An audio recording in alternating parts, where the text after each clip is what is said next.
मित्रांनो नमस्कार. मित्रांनो, नेट पेपर फुटीच्या झालेल्या गैरप्रकारांबद्दल त्याची जबाबदारी म्हणजे उत्तरदायित्व निश्चित करून केंद्रीय शिक्षण मंत्री धर्मेंद्र प्रधान यांचा राजीनामा घेऊन शिक्षण व्यवस्थेत मूलभूत सुधारणा कराव्यात या मागणीसाठी गेल्या 19 दिवसांपासून दिल्लीतील जंतर मंतरवर चालू असलेले सोनम वांगचुक यांचे उपोषण हे चालू होतं. काल पोलिसांमार्फत त्यांना आंदोलन स्थळावर उचलून आंदोलन गुंडाळण्याचा प्रयत्न केंद्र सरकारने या ठिकाणी केलेला आहे. सोनम वांगचुक यांच्याबद्दल आणि त्यांच्या एकूणच देशप्रेमाबद्दल अनेक मतमतांतरे आणि अनेक विवाद आणि अनेक प्रवादे असू शकतात.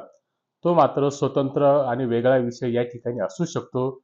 पण ज्या पद्धतीने सोनम वांगचुक यांच्या आंदोलनाबाबत केंद्र सरकारने दुर्लक्ष करून त्यांची साधी भेटही न घेण्याचे व सोनम वांगचुक यांचे म्हणणे न ऐकून घेण्याचे सौजन्य शासनाने या ठिकाणी दाखवलेले नाहीत, ही बाब निश्चितच सरकारच्या एकूण संवेदनशीलतेवर प्रश्नचिन्ह उपस्थित करणारी या ठिकाणी दिसून आली. सोनम वांगचुक हे देशातील काही अपरिचित व्यक्ती राहिलेली नाही. लडाखमधील पर्यावरण, शिक्षण आणि हवामान क्षेत्रातील केलेल्या नवनवीन प्रयोगाने त्यांना देश-विदेशात हे गौरवलं देखील गेलेलं आहे. मात्र सार्वजनिक जीवनात त्यांनी सातत्याने सरकारविरोधी भूमिका घेतल्याने त्यांना राष्ट्रविरोधी ठरवण्यात येऊन मागच्या काही कालखंडामध्ये 170 दिवस वांगचुक यांना तुरुंगात डांबून ठेवले गेलेले होतं. लोकशाहीत मतभेद, मतभिन्नता ही असतातच. त्यामुळे सरकारच्या प्रत्येक निर्णयाशी प्रत्येकजण हा सहमतच असेल असं या ठिकाणी अजिबात असू शकत नाहीत. परंतु राजकीय आणि वैचारिक मतभिन्नता असलेल्या कुठल्याही माणसाकडे संशयाने पाहणे किंवा त्याला आपले विरोधक म्हणून दूर ठेवणं ही लोकशाहीची नव्हे तर सत्ता केंद्रित व्यवस्थेतील उन्मादीपणाच्या अहंकाराचं लक्षण या ठिकाणी मानलं जातं. सोनम वांगचुक यांच्या उपोषणाची देशभर मोठी चर्चा झाली आणि वांगचुक यांना या आंदोलनामुळे मोठा पाठिंबा देखील या ठिकाणी प्राप्त झाला. असं असताना त्यांच्या मागण्यांवर संवाद साधणं आणि तोडगा काढणं हे सरकारकडून अपेक्षित असताना केवळ पोलीस बळाचा वापर करून केंद्र सरकारने वांगचुक यांचं आंदोलन दडपण्याचा प्रयत्न हे सरकारच्या दृष्टीने निश्चितच अपेक्षित नव्हतं. नीट पेपर फुटी आणि अयोध्यातील राम मंदिरातील चोरी या व इतर अनेक प्रश्नांनी केवळ सामाजिक व्यवस्था ही या देशात धोक्यात आलेली नसून तसं समजण्याचं देखील कारण नाही, तर सरकार नावाच्या व्यवस्थेवर भलं मोठं प्रश्नचिन्ह या निमित्ताने उपस्थित झालेलं दिसतंय. यापूर्वी शेतकऱ्यांचं आंदोलन दडपण्याचा प्रयत्न सरकारने केला. आता सोनम वांगचुक यांचंही आंदोलन दडपण्याचा प्रयत्न केंद्र सरकारने या ठिकाणी जाणीवपूर्वक केलेला दिसतो. या असल्या प्रकरणातून सरकार ही मजबूत होत नसतात, तर या सरकारच्या एकूणच विश्वासार्हतेवर खूप मोठं संशयाचं ढग आणि त्या संशयाचं ढग गडद होण्याचं प्रकार हे यातून समोर आलेलं दिसतंय.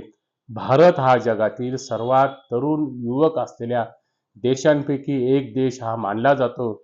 सोनम वांगचुक यांनी शिक्षण व्यवस्थेतील गैरप्रकारांवर जर काही प्रश्न उपस्थित केले असतील तर त्यांनी उपस्थित केलेल्या प्रश्नांना उत्तर देणं ही खरी लोकशाहीची ताकद असते.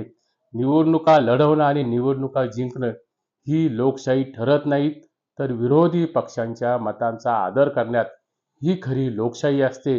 लोकशाहीचं खरं मांगल्य हे तिथंच नांदत असतं. देशासाठी योगदान देणाऱ्या सोनम वांगचुक सारख्या शास्त्रज्ञांचं म्हणणं ऐकून घेण्याची सरकारची नैतिक आणि तितकीच घटनात्मक जबाबदारी आणि घटनात्मक कर्तव्य देखील होतं. एकूणच सोनम वांगचुक यांच्या प्रकरणात सरकारने केलेले अक्षम्य दुर्लक्ष पाहता हा प्रश्न केवळ त्यांच्या आंदोलनापुरता मर्यादित न राहता त्यातून सत्तेच्या अंधारात लपलेलं सत्तेचं मुख आणि बहिरं मौन पाहिलं तर देशभरातील कोट्यावधी युवकांच्या प्रश्नापेक्षा म्हणजे युवा शक्तीपेक्षा देशातील राजकीय शक्ती ही पॉवरबाज ठरत असल्याचं या ठिकाणी दिसून आलेलं आहे.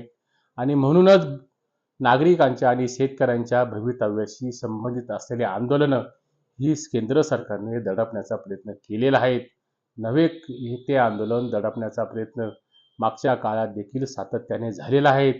अशीच भावना ही एकूणच केंद्र सरकारबद्दल आणि देशभरातील अनेक भाजपा प्रणीत असलेल्या राज्य सरकारमध्ये त्यांच्याबद्दलची भावना निर्माण होणं हे मात्र सरकार नावाच्या व्यवस्थेचं मोठं अपयश या ठिकाणी म्हणावं लागेल.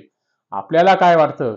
सोनम वांगचुक यांच्याबद्दल सरकारने केलेली अवहेलना, सरकारने केलेलं आंदोलन दडपण्याचा प्रयत्न याबाबत आपले मत काय आहेत हे कमेंट बॉक्समध्ये निश्चितपणाने नोंदवा.